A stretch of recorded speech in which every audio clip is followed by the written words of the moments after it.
So moving to the last talk of this session by Soodeh Moallemian. Soodeh Moallemian is a PhD candidate at the University of Liege, and today she will be talking about relationships between cognition and brain tissue properties, a longitudinal study on healthy older adults. Okay, Soodeh, floor is yours.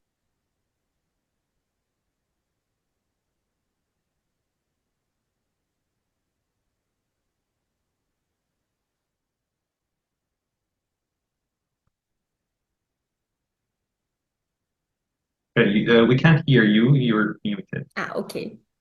Great. And you can see my slides, of course. So hello, everyone. And I'm really happy to be here and to be able to present my work on the relationships between cognition and its decline with different brain tissue properties in a multivariate manner. So first, let me give you an introduction, and let me start with a good news. Thanks to the developments in the healthcare, life expectancy worldwide has risen dramatically during last century. But with the increase in the old population, we are facing an increase in the rate of neurodegenerative diseases such as dementia. What is dementia? It's an umbrella term explaining disease related to cognition and memory problems. And the most common form of dementia is Alzheimer's disease with 60 to 80% of the cases. The first symptoms and changes in the brain regarding the Alzheimer's disease start many years prior to the first cognitive symptoms. These changes are something like amyloid beta plaques, neurofibrillary tangles, synaptic density loss, brain atrophy, demyelination, and iron accumulation. Of course, there are other risk factors such as smoking, diabetes, family history, etc., that all together work and in the end lead to memory and cognitive problems and eventually Alzheimer's disease, for example.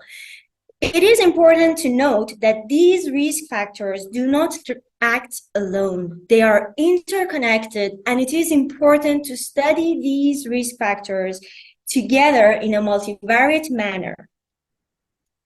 Today, I am hypothesizing that there is a concurrence in brain microstructural changes in the brain as we age. For example, as we age, the brain undergoes demyelination and iron accumulation at the same time. I also hypothesize that these changes start many years prior to the cognitive symptoms. We know that brain regions are associated to cognition and are affected by microstructural brain properties. And we also know that we can detect the decline in cognition we want to know actually, if we can detect the decline in cognition based on these brain tissue properties. To do so, we are using quantitative maps as assessed using the multiparametric map protocol, and we are using MTSAT maps, PD-rated, R1 and R2 star, each indicating and indexing a brain tissue property, as well as gray matter and white matter volume. The quantitative maps are all processed using HMRI toolbox, and the statistical models are performed for white matter and gray matter independently. What we did was, first we did multiple univariate GLM analysis, and then we did multivariate GLM analysis using all the quantitative maps and the gray matter and white matter volume maps.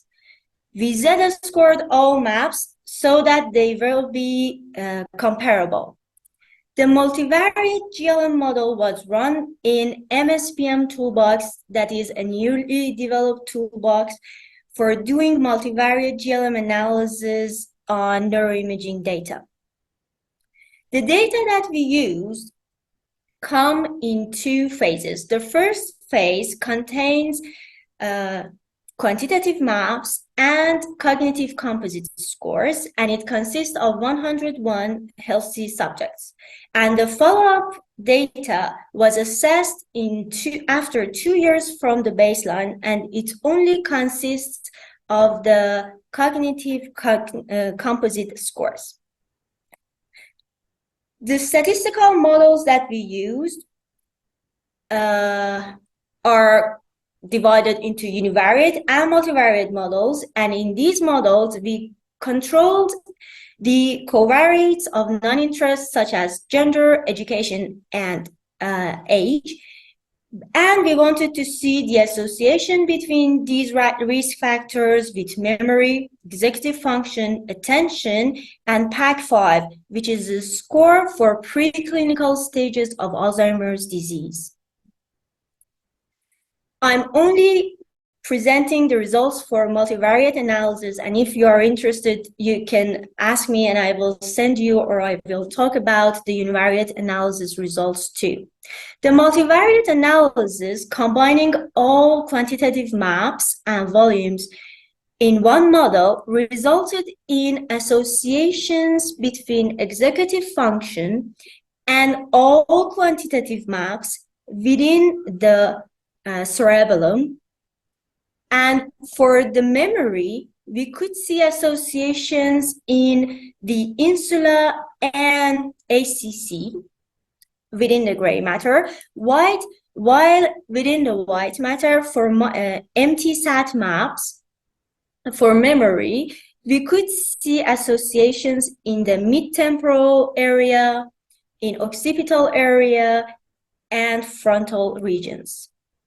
Finally, we could see some associations between PAC-5 and all maps within the gray matter in anterior cingulate gyrus. For the follow-up data after 2 years, we did not detect any significant decline in the cognition of our subjects, and therefore the multivariate regression analysis couldn't result in any significant correlations. However, using the univariate models, we could detect that greater decline in attention and memory is associated to smaller R1 signal within the left fusiform.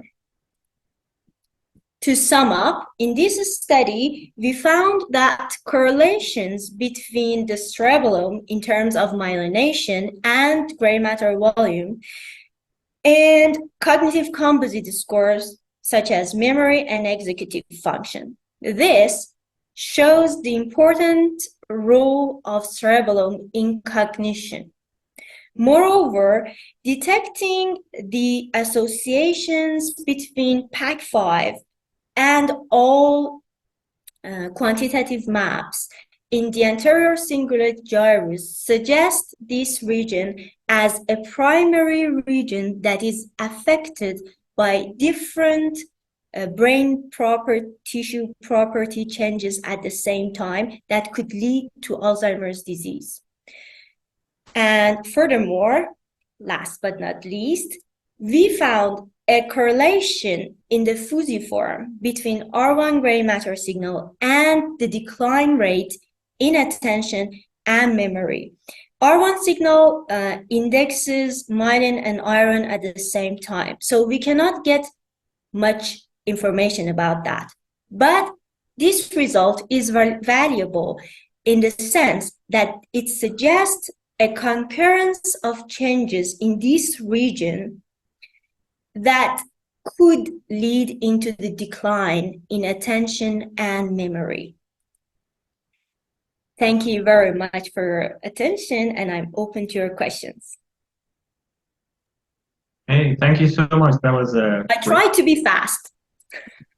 Yes, and you finished earlier. So Olivia, do we have questions for Soodeh?